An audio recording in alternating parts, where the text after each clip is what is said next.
Magandang araw na muli mga boss. Ang problema nito, nagbabawas daw siya ng langis. Alam nyo naman, pag ganitong medyo old model na, talagang natural na yan eh. Pero kahit papano, kung mababawasan natin yung pagbabawas niya ng langis, pwede. Kaya ang gagawin ko dyan, papalitan ko ito ng valve cover gasket. Sa itsura pa lang ng valve cover gasket niya, halatang matagal nang hindi napapalitan eh. Siyempre pambenta, winasing lang ito. Kasi sa gilid lang ng spark plug, makikita mo na yung patak-patak ng langis eh. Halatang nilinis lang ito eh. Kaya mga boss, kung ganito yung sasakyan nyo, kayang-kaya nyo na gawin ito. Biro mo, tatanggalin mo lang itong nut niya dito sa ibabaw ng cover. Kakamayin mo lang yan. Tapos yung clip niya sa gilid, tatlo lang naman yun, iaangat mo lang. O, tanggal na, di ba? Tapos gagamit ka ng box wrench na number 12, luwagan mo yung dalawang nut niya. Pag maluwag na, o pwede mo na siyang kamayin. O, di ba? Tanggal ko na kagad yung dalawang nut.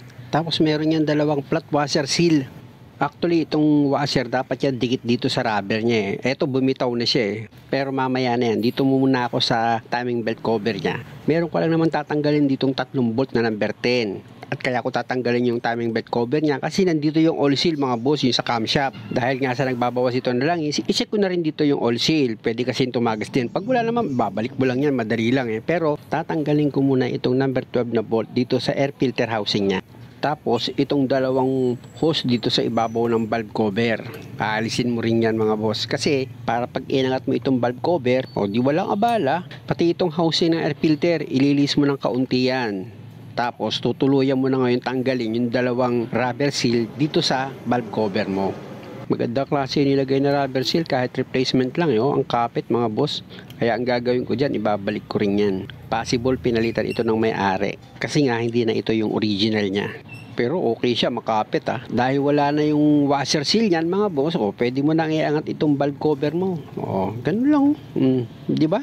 Hindi ka naman mahihirapan eh. Ayun nga lang, napansin ko dito sa valve cover gasket niya. Nako, antigas. Grabe. Kaya kita nyo, plinice ko na lang. Isang tip ko sa inyo mga boss pag matigas na yan, nakakalusot na langis dyan. Kasi hindi na maganda yung pagkakalapat niyan. Kaya ang possible talaga, magkakaroon siya ng leak. Balik ako dito sa timing belt cover niya mga boss. Check ko lang naman yan. Siyempre, nandyan na yan eh. Kawawa naman yung may-ari. Di-check upin mo na lahat. Check ko dyan dito sa camshaft. Wala siyang tagas. Nasilip ko rin yan sa crankshaft. Wala rin tagas ang oil seal. Pero sa ilalim, medyo may mga masa-masa.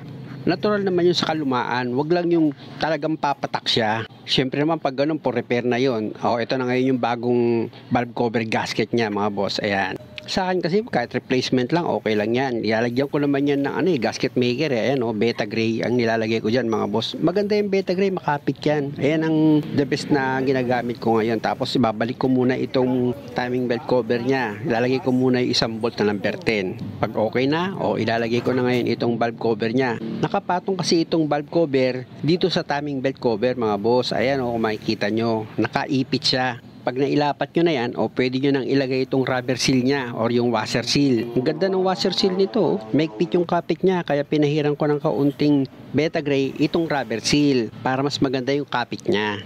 Pag nailagay nyo na yung dalawang washer dito, pwede mo nang ilagay ngayon yung dalawang bolt nut niya. Mahalaga mga boss na balance dapat ang pagkakahigpit nyo dito sa nut ng valve cover nyo. At pag okay na, balik ka na dito sa timing belt cover mo. Balik mo na yung 3 bolt na tinanggal mo dyan, igpitan mo lang siya ng maayos. Tapos iposisyon mo na itong air filter housing mo, ilagay mo yung number 12 na bolt dyan para hindi siya gagalaw-galaw. Tapos isunod mo na itong dalawang hose dito sa ibabaw ng valve cover mo. Make sure mo lang maganda yung pagkakalapat ng mga hose, hindi siya singaw. At dito naman sa cover ng air filter mo, siguro naman kayang-kaya mo na yan. 3 clip lang yan, tapos yung nut dito sa gitna may hawakan pa, di ba? Okay na siya. Pwede mo na ngayon paandarin itong makina. Muli mga boss, sana natuto kayo sa basic lang na pagpalit ng valve cover gasket. Huwag niyo naman kalimutang mag-subscribe sa channel ko. Salamat!